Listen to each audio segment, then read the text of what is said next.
तो दोस्तों हम बात करने वाले हैं कि आप यहाँ पे फॉर्म 6 को कैसे भरेंगे। तो सबसे पहले आपको यहाँ पे ऊपर आपको दिखाई दे रहा होगा यहाँ पे फॉर्म 6 में भरने के लिए सबसे पहले आपको यहाँ पे विधानसभा निर्वाचन क्षेत्र की संख्या और नाम, यहाँ पे उसका नाम जो भी आपका विधानसभा लग रहा हो यहाँ पे उसका नाम भरेंगे। उसके बाद जो भी उसकी संख्या होगी इस कॉलम में भरेंगे। उसके बाद यहाँ पे देख सकते हो जैसे संसदीय निर्वाचन क्षेत्र की संख्या और उसका नाम, यहाँ पे जो भी संख्या है जैसे कि मेरा यहाँ पे गोरखपुर है तो यहाँ पे गोरखपुर डाल दूंगा।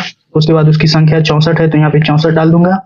उसके बाद यहाँ पे आप दूसरे वाले ऑप्शन पे आएंगे, यहाँ पे नीचे यहाँ पे नाम राजभाषा में, यहाँ पे आपको देख सकते हो यहाँ पे लिखा है मैं उपरोक्त निर्वाचन क्षेत्र के लिए निर्वाचक नियमावली में मेरा नाम सम्मिलित करने के लिए आवेदन प्रस्तुत करता हूँ या करती हूँ।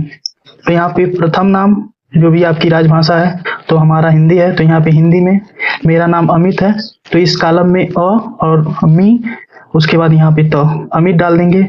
अगर आपका सरनेम है जैसे कि कुमार है तो यहाँ पे कुमार कुमार यहाँ पे डाल देंगे।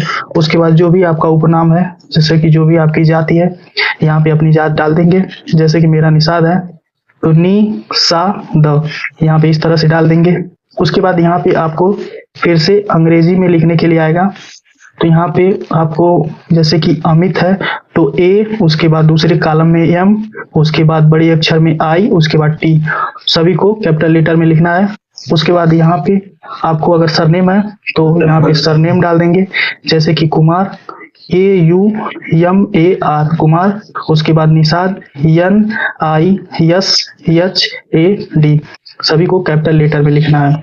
उसके बाद यहाँ पे दूसरे वाले में आएंगे, दूसरे का क, नातेदार में से किसी एक का नाम और उपनाम राज्य की भाषा में, तो यहाँ पे अपने पिताजी या माताजी या पति पत्नी, ये अगर अनाथ है तो यहाँ पे इसको टिक करके अनाथ की दशा में विविधक संरक्षक तृतीय लिंग की दशा के रूप में गुरु, जो भी आपका वो गुरु है उसको यहाँ पे डाल देना है। तो हमारे पिताजी हैं तो इसको टिक करेंगे।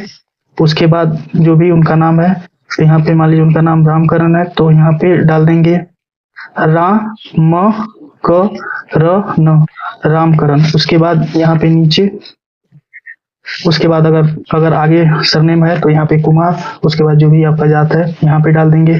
उसके बाद फिर उपरोक्त उल्लिखित नातेदार का नाम और उपनाम बड़े अक्षरों में, यहाँ पे बड़े अक्षरों में यहाँ पे आपको डालना है तो यहाँ पे अंग्रेजी में डाल देंगे तो यहाँ पे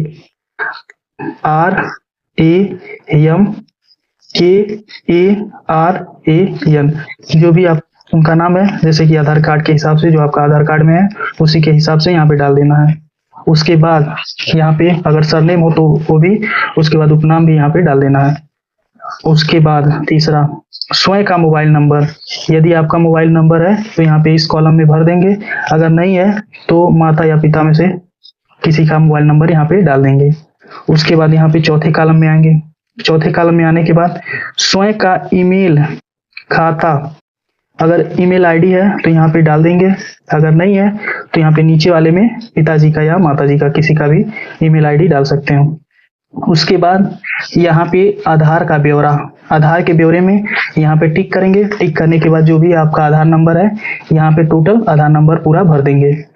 उसके बाद अगर नहीं है तो दूसरे वाले कॉलम में टिक करके मैं आधार संख्या प्रस्तुत नहीं कर सकता क्योंकि मेरे पास आधार संख्या नहीं है, तो इस वाले कॉलम को भी चूज कर सकते हैं। अगर है तो इस वाले ऊपर वाले कॉलम को चूज करना, अगर नहीं है तो नीचे वाले। आपका लिंग अगर स्त्री है या पुरुष है या तृतीय है, तो मैं पुरुष हूँ तो यहाँ पे पुरुष वाले ऑप्शन पे क्लिक करेंगे। उसके बाद यहाँ पे जन्म तारीख, जो भी आपका डेट ऑफ बर्थ है आपके आधार कार्ड के हिसाब से यहाँ पे भर देंगे, तो यहाँ पे इस तरह से भर देंगे। उसके बाद ख, आयु के सबूत के समर्थन में दस्तावेज की प्रमाणित यह प्रति संलग्न है, तो यहाँ पे ये जो कॉलम है, फिर उसके बाद यहाँ पे नीचे आना है। नीचे देख सकते हैं जन्म तारीख के सबूत के प्रमुख दस्तावेज, जैसे कि आपके पास यहाँ पे मेरे पास आधार कार्ड है तो इस पे टिक करेंगे। अगर आपके पास सक्षम स्थानीय निकाय नगर पालिका प्राधिकरण जन्म मृत्यु रजिस्टर द्वारा जारी जन्म प्रमाण पत्र है तो भी लगा सकते हैं, आधार कार्ड है वो भी लगा सकते हैं। तो CBSE ICCAC राज्य शिक्षा बोर्ड द्वारा जारी कक्षा 10 या 10 की मार्कशीट भी लगा सकते हैं, 10 या 12 का प्रमाण पत्र, यदि इनमें जन्म तारीख अंत विशिष्ट है तो इसको भी लगा सकते हैं। तो मेरे पास डेटा यहाँ पे आधार कार्ड है तो यहाँ पे आधार कार्ड पे टिक कर देंगे। उसके बाद अगर आपके पास चालान, अनुज्ञप्ति या भारतीय पासपोर्ट है तो इसको भी लगा देंगे। अगर नहीं है तो कोई बात नहीं, यहाँ पे आधार कार्ड आपको लगा देना है। उसके बाद यहाँ पे जन्म तारीख के सबूत के लिए कोई अन्य दस्तावेज, अगर कोई अन्य दस्तावेज है तो यहाँ पे लगा सकते हैं। यहाँ पे 8 का वर्तमान साधारण निवास या पूरा पता, तो यहाँ पे आपको मकान, भवन, अपार्टमेंट संख्या, जो भी आपके पिताजी के निर्वाचन कार्ड में मकान संख्या है उसको डाल देना है। उसके बाद नगर या गांव, जो भी आपके ग्राम का नाम है वो डाल देना है। उसके बाद यहाँ पे आपको नीचे पिन कोड डालना है। उसके बाद जो भी आपका जिला पड़ता है उस जिला को यहाँ पे भर देंगे। उसके बाद यहाँ पे देख सकते हैं गली, क्षेत्र, स्थानीय क्षेत्र, मोहल्ला, रोड, यानी जहाँ आपका वोट पड़ता है वहाँ पे, अगर आपके गांव में पड़ता है तो यहाँ पे वही डाल देंगे। उसके बाद डाकघर, जहाँ पर भी आपका डाकघर है यहाँ पे डाकघर वाले ऑप्शन में डाकघर भर देंगे। उसके बाद तहसील, तालुका, मंडल, जहाँ पर आपका तहसील पड़ता है यहाँ पे तहसील वाले ऑप्शन में तहसील को डाल देंगे। उसके बाद राज्य, संघ, राज्य, क्षेत्र, यानी कि उत्तर प्रदेश, यहाँ पे जो भी राज्य है, उत्तर प्रदेश, बिहार, बंगाल, जो भी राज्य है यहाँ पे डाल सकते हैं। उसके बाद नेक्स्ट वाले पेज पे चलते हैं। यहाँ पे देख सकते हैं,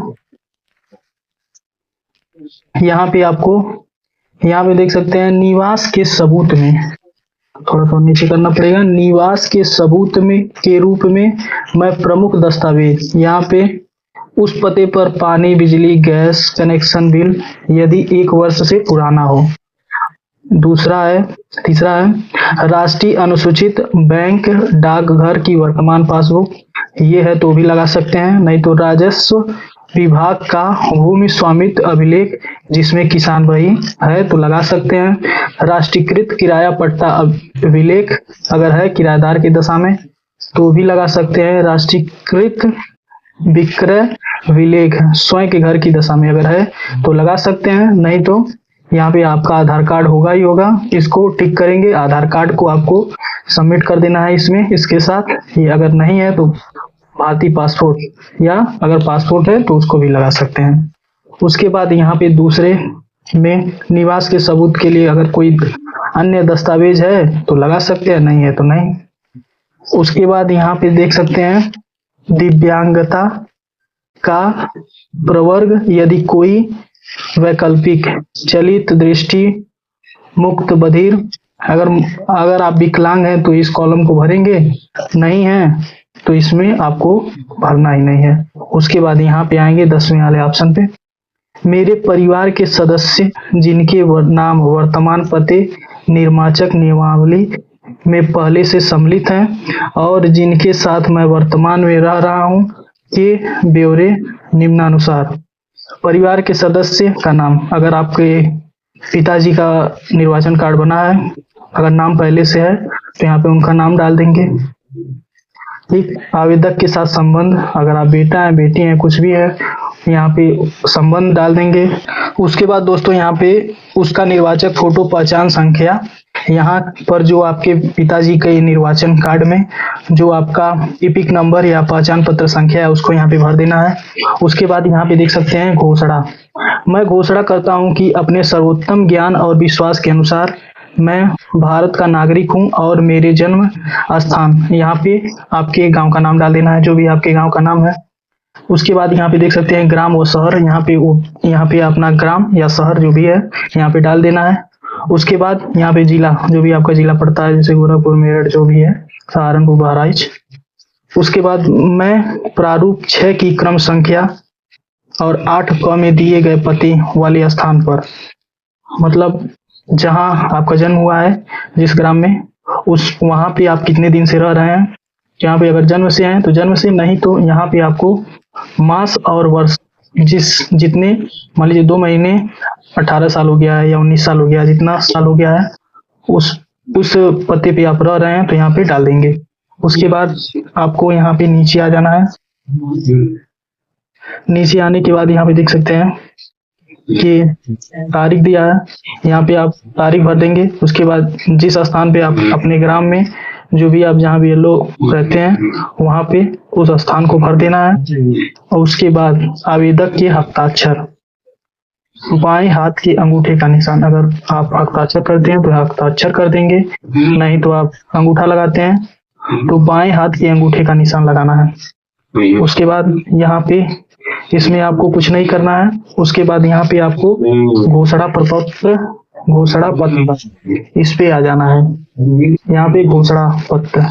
उसके बाद आपको यहाँ पे आवेदक का नाम, जो भी आप अपना नाम है, यहाँ पे जो आवेदन कर रहा है उसका नाम, जैसे कि अमित मिश्रा, यहाँ पे अपना नाम डाल देना है। उसके बाद मोबाइल नंबर डाल देना है, यहाँ पे पते में ग्राम, उसके बाद जो भी आपका पोस्ट लगता है जिला, उसके बाद यहाँ पे उत्तर प्रदेश। उसके बाद पिता या अभिभावक का नाम, यानी अपने पिता का नाम जो आपके आधार कार्ड में है उसी के हिसाब से डाल देना है। पिता अभिभावक का एपिक नंबर यदि उपलब्ध हो, तो अगर आपके पिताजी का पहले निर्वाचन कार्ड बना होगा तो उसमें जो एपिक नंबर है ऊपर वाले पत्र संख्या, यहाँ पे उसको डाल देना है। माता का नाम, यहाँ पे माता का नाम, और यदि एपिक माता का EPIC नंबर यदि उपलब्ध है, अगर है तो डाल देना, नहीं है तो कोई बात नहीं। पति पत्नी का नाम यदि लागू हो, अगर आपकी शादी नहीं हुई है तो ये सब कॉलम भरना कोई जरूरी नहीं है। उसके बाद यहाँ पे आपको, अगर आप पहली बार भर रहे हैं तो इस वाले बॉक्स में आपको भरना है। पूर्व कॉलम में दिए गए संबंधी पिछले SIR के अनुसार, SIR में ये मिलान करना है। तो यहाँ पे इससे कोई मतलब नहीं है, हम लोग पहली बार भर रहे हैं तो यहाँ पे इसमें आएंगे, यहाँ पे नाम डाल देना है, वो भी नाम मतदाता सूची में, अपना नाम नहीं डालना है। यहाँ पे अपने पिताजी या माताजी जिनका भी पहले से मतदाता सूची में नाम है, यहाँ पे उनका नाम डाल देना है। EPIC नंबर यदि उपलब्ध हो, इसको EPIC नंबर यहाँ पे डाल देना है। उसके बाद संबंधी का नाम, यहाँ पे जो भी आपका उनसे संबंध है यहाँ पे डाल देना है। उसके बाद यहाँ पे संबंध डालना है। उसके बाद जिला, जो भी आपका जिला पड़ता है वो जिला डाल देंगे। उसके बाद यहाँ पे नीचे देख सकते हैं राज्य, तो यहाँ पे उत्तर प्रदेश। उसके बाद दोस्तों यहाँ पे विधानसभा क्षेत्र का नाम, जो भी आपका विधानसभा क्षेत्र पड़ता है उस विधानसभा का नाम डाल देंगे। उसके बाद विधानसभा क्षेत्र संख्या, यहाँ पे जो भी आपका विधानसभा क्षेत्र संख्या है उसको भर देना है। उसके बाद भाग संख्या, उसके बाद क्रम संख्या, जो भी मतदाता सूची में नाम होता है उस लिस्ट में ये भाग संख्या, क्रम संख्या, ये सभी चीजें उसमें रहती हैं। उसके बाद आपको क्या करना है, यहाँ पे नीचे, यहाँ पे मैंने किसी अन्य देश की नागरिकता प्राप्त नहीं की, मैं फॉर्म 6 के माध्यम से निर्वाचक नियमावली में नाम दर्ज कराने हेतु आवेदन कर रहा हूँ या कर रही हूँ, और मेरा नाम किसी अन्य विधानसभा संसदीय क्षेत्र की निर्वाचक नियमावली में सम्मिलित नहीं है, इस पर टिक कर देना। अथवा मैं फॉर्म 8 के माध्यम से स्थानांतरण हेतु निर्वाचक नियमावली में नाम दर्ज कराने के लिए आवेदन कर रही हूँ। अगर आपका पहले से नहीं है तो इस वाले ऊपर वाले पर टिक करना है। अगर आपको कहीं दूसरे जगह अपना स्थानांतरण कराना है तो इस वाले पर टिक करेंगे। उसके बाद मतदाता की हस्ताक्षर, अपने पिताजी या माताजी जो भी आप ऊपर डिटेल में भरे हैं उनका यहाँ पे हस्ताक्षर होगा। अगर अंगूठा लगाते हैं तो बाएं हाथ के अंगूठे का निशान इसमें रहेगा। तो यहाँ पे वीडियो यहाँ पे खत्म होता है। तो यहाँ पे उम्मीद करते हैं कि ये आपको पूरा फॉर्म समझ में आ गया होगा कि कैसे भरेंगे। तो फिर मिलते हैं नेक्स्ट वीडियो में, तब तक के लिए धन्यवाद।